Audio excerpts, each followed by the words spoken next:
Very good morning to one and all of you in this audience.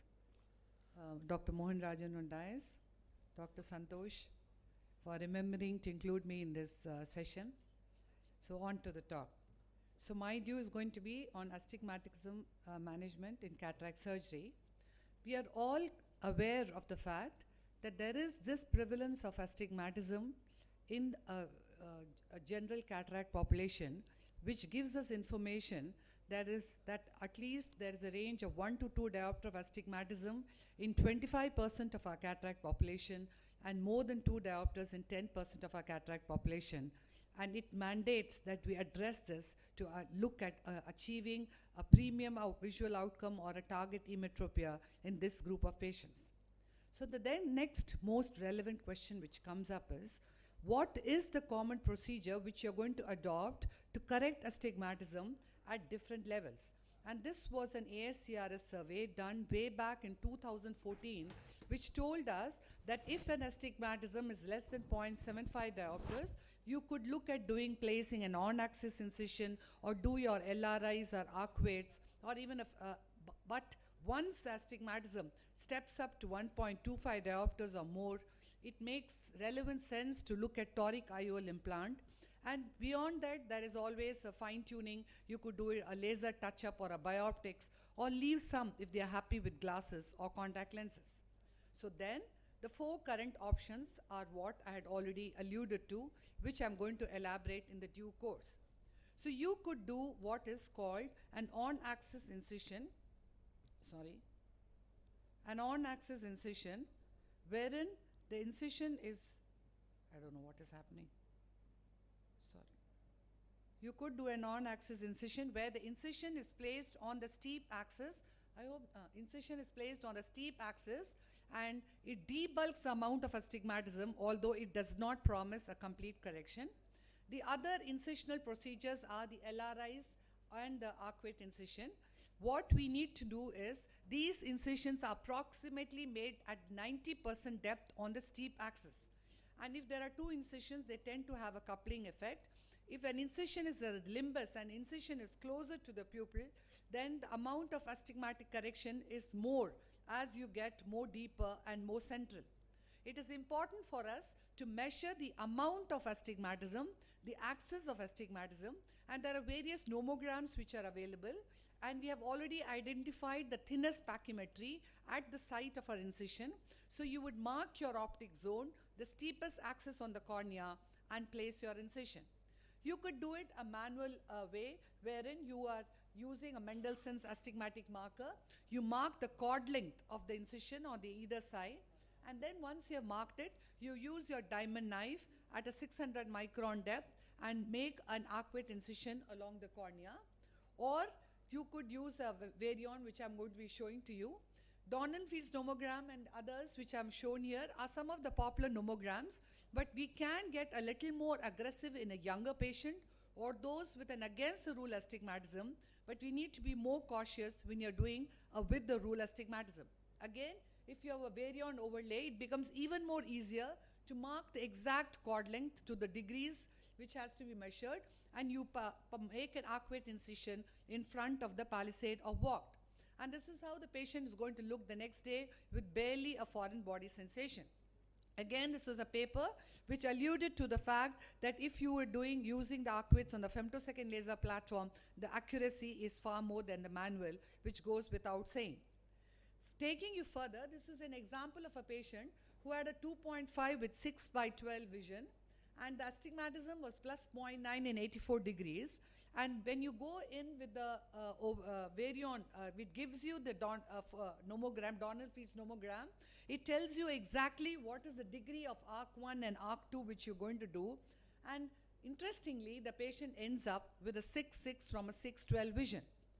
This is an old video wherein it is showing you that after the completion of the surgery, the arcuates are being opened up.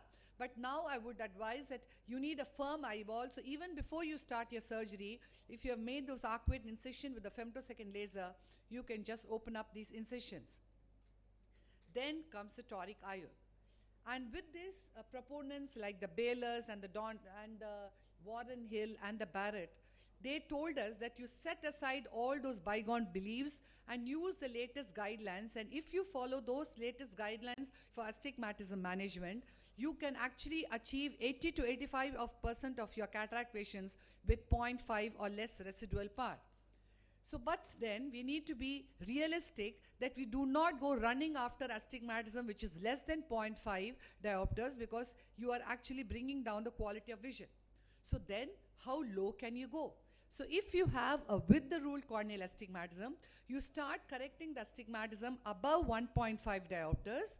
For an against the rule, you could start correcting 0.4 diopter onwards itself, because of the additive effect of the posterior cornea, which I would allude to.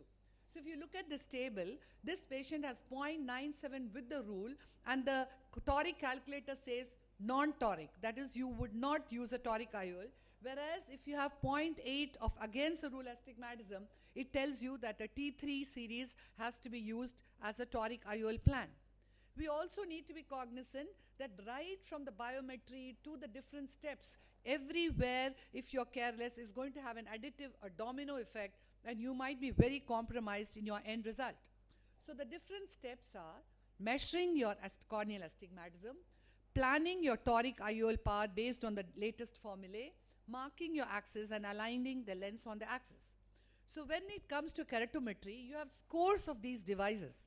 You also know that each of these devices is measuring at a different radii from the center of the pupil, and then the keratometric index is different, and we need to remember that as close to the center you're measuring, more the accuracy, and all of these are not that close to the center, and there are certain para-axial assumptions which are being made, so there is a limitation with these keratometers.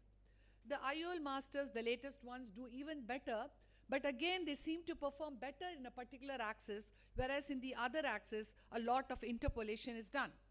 We also need to remember that in a post-refractive surgery eye, the central cornea gets too prolate or too oblate, and you're not measuring as close to the center as you are assuming, and therein some more errors trickle in. We also need to remember that you have scores of devices now in your hand, so you need to calibrate these, because therein another error would come. It could be something as basic and as intrinsic as a dry eye status, and if you have not treated these dry eyes, again there would be an error in your measurement of the modality which you're using. And supposing you're trying it out in one device and there's an error which keeps coming in, you're not sure why is it there are different values coming in, and you go back and treat these eyes for a dry eye status, and then you go and measure, you find there is an accuracy. It is most important for all of us to know now that posterior corneal astigmatism has to be kept in mind, and 90% of the cases, the cornea is against the rule on the posterior side, which translates into power at the horizontal meridian. So this has to be kept in mind, and if you do not factor in the posterior cornea, you would end up undercorrecting a with the rule and overcorrecting an against the rule cornea. So what are the solutions? You could either use a standard toric IOL calculator and do a direct measurement of the posterior cornea, or you could use a Baylos nomogram, or you could use a Barrett's, or you could do an IOL Master 700, a total keratometry, or you could do an intraop keratometry. So these are some of these devices which can be used to do a direct measurement of the posterior corneal astigmatism, and they are fairly accurate. But then again, this was another study which was done, which told us that the predictive value of each of these is not as good as we presume. So then, could you try a Baylos nomogram? And when we talk of Baylos nomogram, we need to understand it is based on population averages of the posterior cornea, which is fairly good enough. But the present day, the way we could go forward is going into a Barrett's toric IOL calculation, which is available in different websites, even if it is not available on your machine. And this was again a study which compared a direct measurement of the anterior corneal astigmatism against the Baylor, against the Barrett, and Barrett was accurate in 98.7% of these cases. The other solution is that if you do not have you want to go a step further, use an IOL Master 700. We need to basically remember that it measures the anterior cornea and the posterior cornea with a spectral domain OCT. It's a 3-dimensional measure and gives you exact measurements, and comes out with the Barrett TK universal and the Barrett TK toric, which brings in that further step ahead in accuracy. And this was another study wherein the Hages have done the regular classic keratometry measurement and with the total keratometry, and this was compared again with the Barrett, and it was seen that the Barrett was accurate in 98% of the case within plus minus 1 diopter. The next important issue which we need to now think about is the intraocular lens power calculation, wherein these are the three main factors: surgical induced astigmatism, ELP, and the posterior cornea, which I've alluded to. Today we have toric IOL calculators which takes cognizance of all of these values, and all of these are factored in. So why is it we have done away with the surgical induced astigmatism? Today we have the double centroid plots, which is actually not just feeding in the magnitude but also the axis of astigmatism. And if all of these are plotted on a centroid plot, it tells us that for any incision which is less than 2.4 millimeters, the surgical induced astigmatism is constantly 0.1 diopters. So where is the question of sitting and measuring your surgical induced astigmatism? The next question is ELP. And ELP is something which could vary in varying axial lengths, and we cannot overlook the position of the intraocular lens in the eye. There is another factor which has to be kept in mind, is the toricity ratio. We all know that the astigmatism on the corneal plane is being measured at, which is being corrected at the IOL plane. So there is this AC depth value which could fluctuate in extremes of eyeballs, axial lengths. So if you use just a standard value of 1.45, again that error would come in. So if you use an average pseudophakic eye, an average toricity ratio, an average effective lens position, an error would come. So Savani et al. Came up with this nomogram wherein they plotted the axial length against the corneal power, and they tell us that if the axial length is 20 as against 30, the toricity ratio could vary from 1.29 to 1.86. So we need to have these kind of nomograms which will tell us what is the toricity ratio. But let's understand also that if the lens is sitting posteriorly in the capsular bag, you need to have a higher power of the IOL as against it was more anteriorly placed. So all of these factors will decide whether you're going to overcorrect or undercorrect the toric IOL. But let's relax and understand that today we have the different toric IOL calculators which are factoring all these values which are saying. So we just need to go on to those formulas and just enter your data, and it comes with the final answer. So the Barrett toric calculator uses the universal 2 formula of the Barrett's, and it has a mathematical model by which it calculates the posterior corneal astigmatism. You would need to just feed in your data, but if you have made measurements specifically in IOL Master, Pentacam or Galileo or whichever, then what you do is, it will do a vector analysis and will decide what should be a measured posterior corneal astigmatism. Supposing you have 3 devices with you, you measure the posterior corneal astigmatism in each of these, and again the Barrett's toric calculator would do a vector analysis and tell you what is the posterior corneal astigmatism which has to be fed in. So the Barrett's toric calculator gives you the spherical equivalent of the toric IOL power. It tells you what is the toric IOL, IOL power which has to be placed. It tells you the axis. It tells you what is the residual power which should remain. So in other words, the Barrett's calculator is giving you all of which I was trying to break it piecemeal for you to understand that what all are being integrated into your present Barrett's toric calculator. Now we have these Alcon calculators, we have the AMO calculators, all of them are doing the best, but there were different papers which kept telling us that the Barrett seems to be doing best. Now this is one, again, comparison wherein the posterior corneal astigmatism, the ELP and the spherical power is actually being measured in toto by the Barrett's and the Zeiss, whereas as against the others, wherein the red crosses are telling you that those issues are not being measured in those toric IOL calculators. We need to keep in mind about the age and the fact that there is going to be against the rule shift which is going to occur with age, so it's better to leave the cornea a little with the rule. Having said that, we need to then concentrate on how are you going to measure the axis. You could have your patient sitting up vertically and compensating for the cyclotorsion and just mark the 3 o'clock, 9 o'clock position, or you could use a slit lamp horizontal beam to measure your 3 o'clock, 9 o'clock and 6 o'clock, or you could use a bubble marker. If you have access to the eye trace, that has a Zaldivar's caliper, which will tell you whether these markings are accurate or whether some adjustments are needed. If you have access to the Varion overlay, that brings in even more accuracy. Just to show you an example, like this is how the Varion, this is how the Varion overlay comes in, so that you first register on the eye, then it tells you a Rex's overlay, then it even allows you the axis overlay. Because of the paucity of time, I'm not going to be able to show. The axis overlay would come in, and you would finally lock your intraocular lens into that final axis overlay which comes in. Anyway, taking you further, would try to show you another one. And Varion digital overlay, what it does is it has incorporated the Barrett's formulae, which helps you, it gives you the calculation in one step itself. There are certain other challenges. We need to remember that if the IOL has a malrotation of 1 degree, it could cause a 3.3% undercorrection. And if the IOL rotates more than 30 degrees, it is actually going to increase your astigmatism.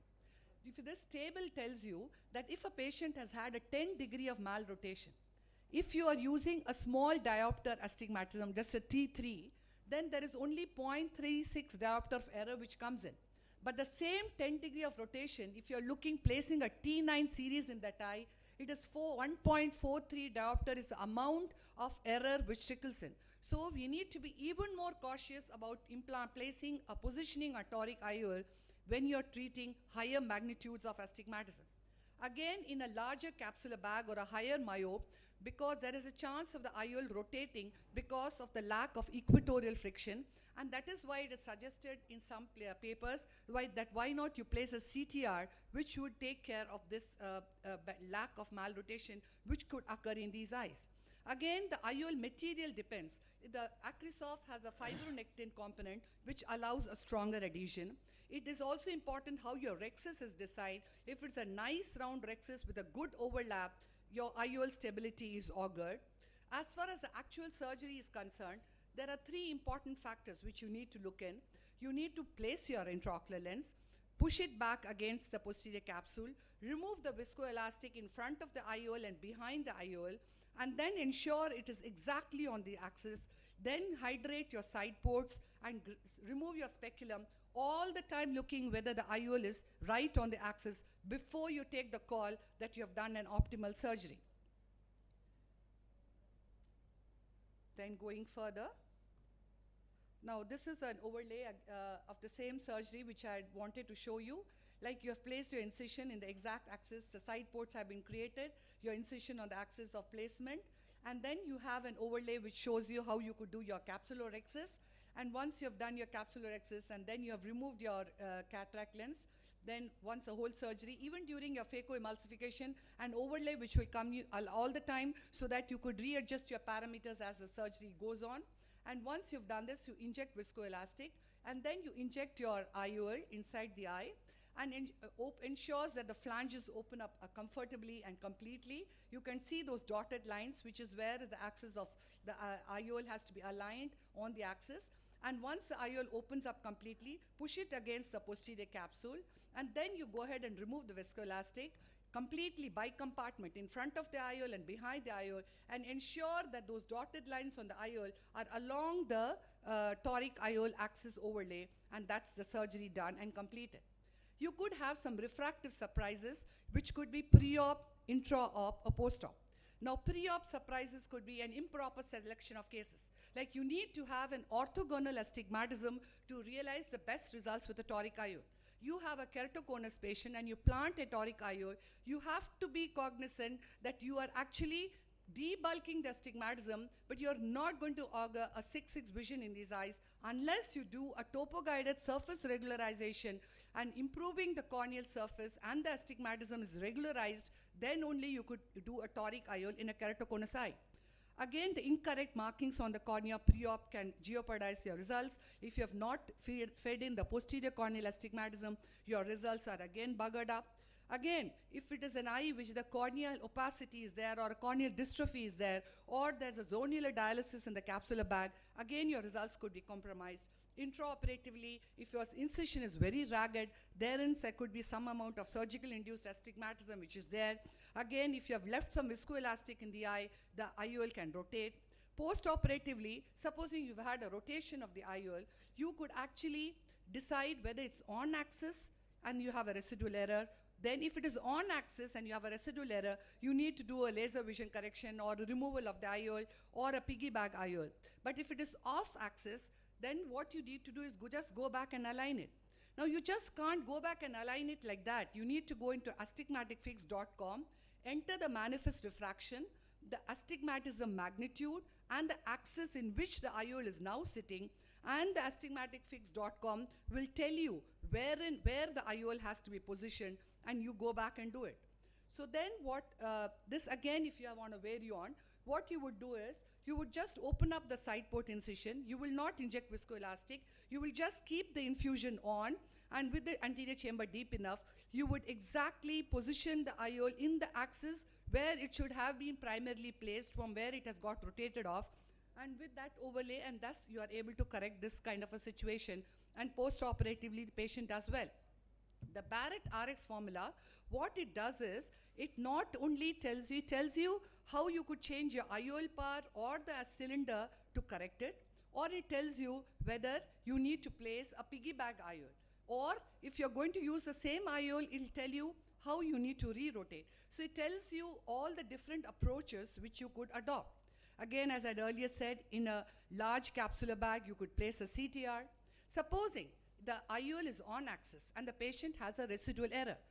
We have promised him a lot and we need to correct it. So then you could do the LRIs which I discussed, the arcuate keratotomies. You could do LASIK, you could do a surface ablation, or you could do a microkeratome LASIK in these eyes to debulk the amount of astigmatism or completely correct it. It's an irregular surface of the cornea. You could do a topo-guided treatment and reshape the cornea and then implant a toric IOL.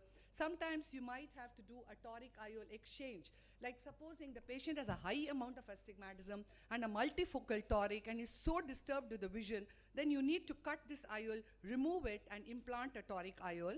Or sometimes what you could do is the patient has a significant amount of astigmatism, the primary IOL is sitting there, all you need to do is just inject a secondary piggyback IOL which will sit in the sulcus.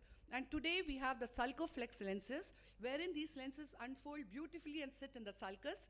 These have a larger optic, and the posterior curvature creates so shaped that there is a distance between the primary IOL and this lens, so there would not be any interlenticular fibrosis which could occur, and the haptics of these IOLs should be placed at right angles to how the haptics of the original IOL in the capsular bag is placed.